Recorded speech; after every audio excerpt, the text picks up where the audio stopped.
পরম দয়াল শ্রী শ্রী ঠাকুরের চরণে প্রণাম জানিয়ে আজকের বিষয়বস্তু শুরু করছি। আজকে আলোচনার বিষয়বস্তু হচ্ছে নীলষষ্ঠী। নীলষষ্ঠী নিয়ে আজকে আলোচনা করব। বাঙালির 12 মাসে 13 পার্বণ, এই প্রবাদ যেন আজও সমানভাবেই প্রাসঙ্গিক। বছরের নানা উৎসবের মধ্যে চৈত্র মাসের বিশেষ পার্বণ হল নীলষষ্ঠী। বিশেষ করে সন্তানের মঙ্গল, সুস্বাস্থ্য ও দীর্ঘায়ু কামনা করে বাংলার বহু মা এই ব্রত পালন করে থাকেন।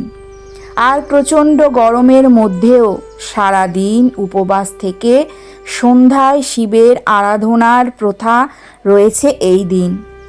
তবে চলতি বছর অর্থাৎ 2026 সালের নীলষষ্ঠী কত তারিখে পড়েছে, কিভাবে পালন করবেন আর কি কি মাহাত্ম্য রয়েছে জানুন বিস্তারিত। নীলষষ্ঠী 2026 তারিখ ও সময়সূচি। বিশুদ্ধ সিদ্ধান্ত পঞ্জিকা অনুযায়ী আমরা জানতে পারছি 2026 সালের নীলষষ্ঠী বা নীল পূজা পড়বে আগামী 13ই এপ্রিল সোমবার। আর বাংলা ক্যালেন্ডার অনুযায়ী যদি তা দেখি তাহলে এই দিনটি পড়ছে 30শে চৈত্র 1432 সন। সন্তানের মঙ্গল কামনায় মায়েদের ব্রতই হচ্ছে নীলষষ্ঠী। প্রথমেই জানিয়ে রাখি, নীলষষ্ঠীর মূল উদ্দেশ্য হল সন্তানের মঙ্গল কামনা। বহু মা এদিন নির্জলা উপবাস পালন করে থাকেন। সারা দিন কিছু না খেয়ে সন্ধ্যাবেলা শিবলিঙ্গে জল অর্পণ করেন আর মহাদেবের পূজা দেন।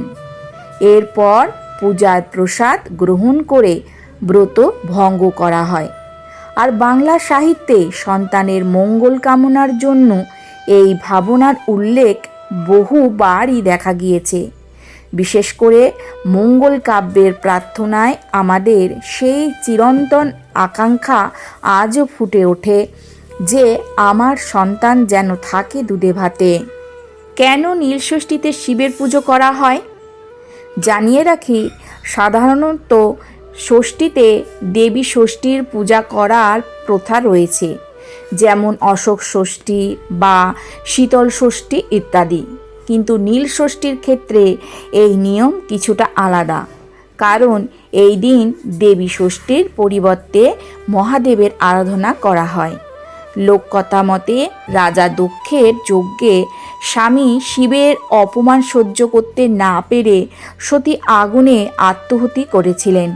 পরে তিনি রাজা নীলধ্বজের কন্যা হিসেবে পুনর্জন্ম গ্রহণ করেন। সেই জন্যেই তার নাম হয় নীলাবতী। আর পরবর্তীতে রাজা নীলধ্বজ তার কন্যা নীলাবতীর সঙ্গে শিবের বিবাহ দিয়েছিলেন। এমনকি গ্রাম বাংলার বিশ্বাস অনুযায়ী চৈত্র সংক্রান্তির আগের দিন শিব ও নীলাবতীর বিয়ে হয়েছিল, তাই এই সময় নীলষষ্ঠী, গাজন আর চৈত্র সংক্রান্তি পালন করা হয়। তবে এই দিনের সঙ্গে নীল শব্দটির সম্পর্ক রয়েছে মূলত দুটি কারণে। প্রথমত, মহাদেবের আরেক নাম নীলকণ্ঠ, আর দ্বিতীয়ত দেবী পার্বতীর আরেক রূপ নীল চণ্ডিকা বা নীলাবতী। পুরাণ অনুযায়ী এই দিনে শিব আর নীলাবতীর বিবাহ হয়েছিল, তাই এই দিনটিকে নীলষষ্ঠী বলা হয়। আর শিবের পূজাকে অনেক জায়গায় নীল পূজা বলা হয়। এদিকে নীলষষ্ঠীর পরের দিন চৈত্র সংক্রান্তি পালন করা হয়, আর এই দিন হয় চড়কের মেলা। তার পরের দিন আবার শুরু হয় বাংলা নববর্ষ বা পয়লা বৈশাখ। চৈত্র সংক্রান্তিকে ঘিরে বাংলার বহু গ্রামে গাজনের মেলা বসে থাকে, আর ওই সময় অনেক ভক্ত শিব পার্বতীর সাজে ঘরে ঘরে ঘুরে ভিক্ষা সংগ্রহ করে থাকেন। পাশাপাশি চড়ক পূজা এবং গাজনের নানা আচারও এই সময় পালন করা হয়। এবার আসুন জেনে নেওয়া যাক ব্রত পালনের নিয়মাবলী। নীলষষ্ঠীর দিন মহিলারা সারাদিন অন্ন গ্রহণ করেন না। উপবাস পালনের মূল নিয়মগুলি হল: 1. গঙ্গা বা পবিত্র জলাশয়ে স্নান সেরে শুদ্ধ বস্ত্রে শিবের আরাধনা করা। 2. শিবলিঙ্গে দুধ, গঙ্গাজল, বেলপাতা এবং আকন্দ বা অপরাজিতা ফুলের মালা দিয়ে পুজো দেওয়া। 3. সন্ধ্যের সময় শিবের থানে বা মন্দিরে সন্তানের নামে মোমবাতি বা ঘিয়ের প্রদীপ জ্বালানো। 4. শিবের মাথায় ফল ছুঁয়ে প্রার্থনা করা। 5. উপবাস ভাঙার পর ফল, সাবু বা ময়দার তৈরি খাবার যেমন লুচি খাওয়া যায়। তবে এই দিন ভাত বা সাধারণ লবণ, সন্দক লবণ ছাড়া বর্জনীয়। মানে সন্দক লবণটা আপনারা খেতে পারবেন, সাধারণ লবণ খাবেন না। অনেকেই বিশ্বাস করেন যে ভক্তি এবং নিষ্ঠার সঙ্গে এই ব্রত যদি পালন করা হয় তাহলে সন্তানের সুস্বাস্থ্য এবং দীর্ঘায়ু ও আশীর্বাদ লাভ করা যায়। কেন মায়েরা এই উপবাস করেন জেনে নেওয়া যাক। নীলষষ্ঠীর সঙ্গে জড়িয়ে রয়েছে এক অতি প্রাচীন লোককথা। কথিত আছে এক বামুন ও বামুনির অনেক সন্তান হলেও তারা কেউই দীর্ঘজীবী হতো না। শোকে মুহ্যমান দম্পতি যখন কাশীর গঙ্গাঘাটে বসে কাঁদছিলেন তখন মা ষষ্ঠী এক বৃদ্ধা বামুনির বেশ ধরে তাদের কাছে আসেন।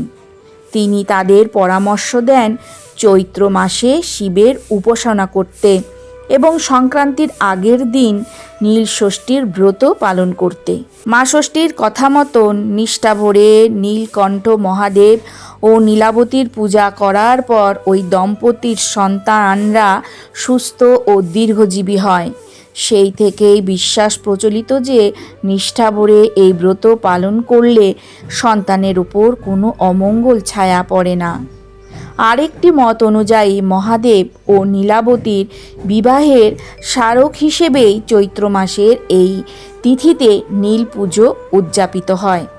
বর্তমানে এটি বাঙালির ঘরের এক অবিচ্ছেদ্য উৎসবে পরিণত হয়েছে। ব্রতের বিশেষ গুরুত্ব। নীল ষষ্ঠী শুধুমাত্র একটি ধর্মীয় আচার নয়, এটি মায়ের ভালোবাসা ও সন্তানের প্রতি আশীর্বাদের প্রতীক। পরিবারের শান্তি ও সন্তানের ভবিষ্যৎ উজ্জ্বল করার জন্য এই ব্রতের বিশেষ গুরুত্ব রয়েছে। শ্রী শ্রী ঠাকুর অনুকূলচন্দ্র সনাতন ধর্মীয় উৎসব ও আচার অনুষ্ঠানের তাৎপর্য নিয়ে বিভিন্ন সময়ে আলোকপাত করেছেন। নীল ষষ্ঠী, নীল পূজা যেটাকে আমরা বলি, মূলত দেবদেবীর শিবের আরাধনার দিন।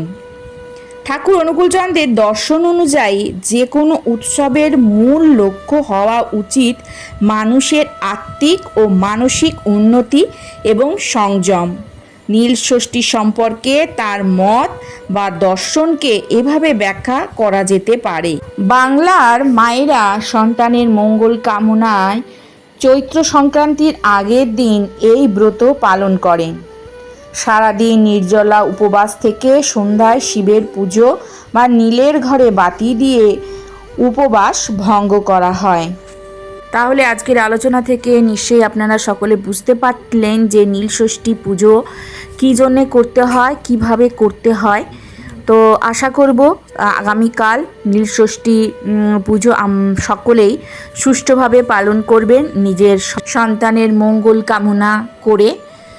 তো আজকে চলি, কালকে আবারও আসবো নতুন আরেকটি আলোচনা নিয়ে। সবাই ভালো থাকুন, সুস্থ থাকুন, সাবধানে থাকুন, আনন্দে থাকুন। জয় গুরু, বন্দে পুরুষোত্তমম।